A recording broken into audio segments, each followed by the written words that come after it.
سلام دوستان، به این ویدیو خیلی خوش اومدین. امروز میخوام راجع به یکی از جادوگران باستانی با نام بابا یاگا براتون توضیحاتی بدم.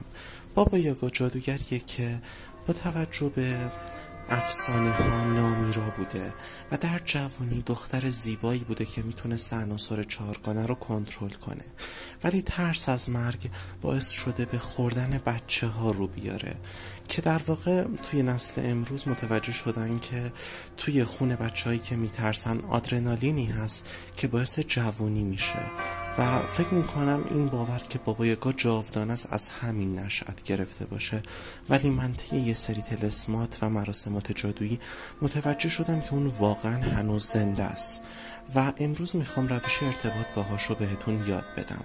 این روش کاری میکنه شب بابا یاگا رو به خوابتون دعوت کنین و هر سوالی دارین بپرسین و اون جواب میده.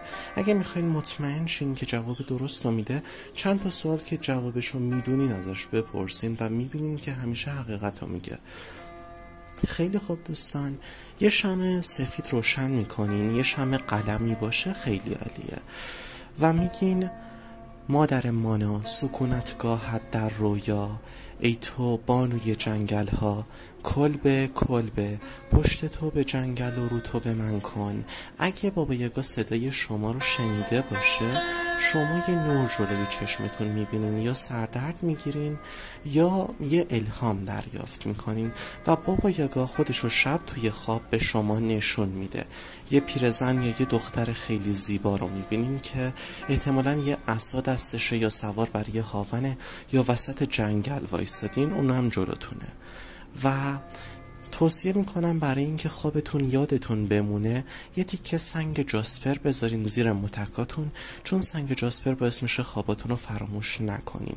ولی اگه چشم سوم مسدود باشه که مال خیلی ها مسدوده، بعد از اینکه از خواب بیدار میشین یهو میبینین یادتون رفته.